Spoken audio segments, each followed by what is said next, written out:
is because I want to be looking a little bit at Iran. جارێکی دیکە دۆناڵد ترامپ سەرۆکی ویلایەتە یەکگرتووەکانی ئەمریکا لایەنە شیعیەکانی عێراقی بە جەختکردنەوە لە مانەوەی هێزەکانی وڵاتەکەی لە عێراق تووڕە کرد بە تایبەت کە ئامانجی هێزەکانی ئەمریکای بە چاودێریکردنی ئێران ناوبردووە.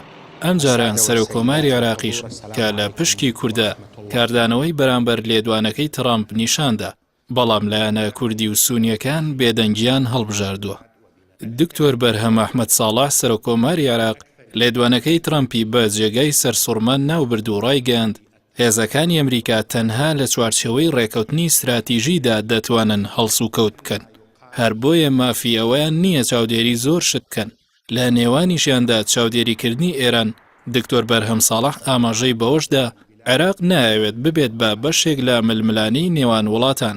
وتیشی بە ململانەکانی خۆتان بارگرانی بۆ عێراق دروست مەکەن چونکە ئێمە لێرە دەژین. لەلایەکی دیکەوە حەسەن کەعبی جێگری یەکەمی سەرۆکی ئەنجومەنی عێراق و ئەندامی هاوپەیمانی سایرونی سەر بە ڕەوتی سەدر ئیدانەی لێدوانەکەی سەرۆکی ئەمریکای کرد و بە شەڕەنگێزانە وەسفی کرد. حەسەن کەعبی بانگێشتی هەموو لایەنەکانی عێراقی کرد بۆ کۆتایهێنان بەبوونی ئەمریکا لە عێراق و ڕایگەاند بە مەبەستی چوونە دەرەوەی سەربازان و ڕایۆژکارانی ئەمریکا لە عێراق و کۆتایهێنان بە ڕێکەوتنی ئەمنی لەگەڵی لە پەرلەمان یاسایەک دەردەکەن. لأننا نعتقد أنه من الضروري جدا لە هەمان کاتدا سەباح ساعدی سەرۆکی فراکسیۆنی هاوپەیمانی چاکسازی و بنیادنان لە ئەنجومەنی نوێنەرانی عێراق داوای کرد پەلە بکرێت لە دەرکردنی یاسایەک سەبارەت بە هەڵوەشانەوەی ڕێکەوتنی استراتیژی نێوان عێراق و ئەمریکا. سەرۆکی فراکسیۆنی هاوپەیمانی چاکسازی و بنیادنان هەروەها داوای لە سەرۆکوەزیرانی عێراق کرد جموجۆڵی هێزە بیانیەکان لە عێراق سنووردار بکات. لە فراکسیۆنی هاوپەیمانی فەتحیش کە هادی عامری سەرکردایەتی دەکات، پارلەمانتار حەسەن سالم داوای لە باڵە سیاسیەکانی سەر بە حەشدی شعبی کرد کە پەلە بکەن لە دەرکردنی یاسایەک بە ئامانجی دەرکردنی هێزە بیانیەکان لە عێراق.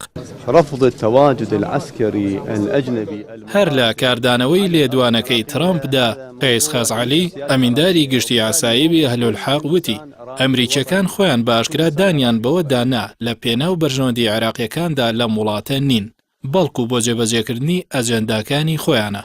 خەزعەلی لەگەڵەوەی جەختی لەوە کردەوە هەبوونی هەموو هێزێکی بیانی لە عێراق ڕەت دەکەنەوە. ڕاشی گەیان هەبوونی هێزەکانی ئەمریکا لە عێراق بۆ پاراستنی ئەمنیەتی ئیسرائیلە. لەم نێوەندەدا لایەنە سونی و کوردیەکان بێدەنگیان بەرامبەر لێدوانەکەی دۆناڵد ترامپ هەڵبژاردووە. لە چەند ڕۆژی ڕابردووشدا نێچیروان بارزانی سەرۆکی حکوومەتی هەرێم ڕایگەاند لەگەڵ مانەوەی هێزەکانی ئەمریکان لە عێراق چونکە کە هێشتا شەڕی دژی تیرۆر کۆتایی نەهاتووە. هێزەکانی ئەمریکا بە پێی ڕێکەوتنێک کە ساڵی 2008 لە نێوان بەغدا و واشنتۆن واژۆ کراوە لە عێراق ماونەتەوە، بە تایبەتیش بە پاساوی ڕوبەڕووبوونەوەی تیرۆر. لە ئێستاشدا نزیکەی 5,000 سەربازی ئەمریکا لە عێراقدا هەن.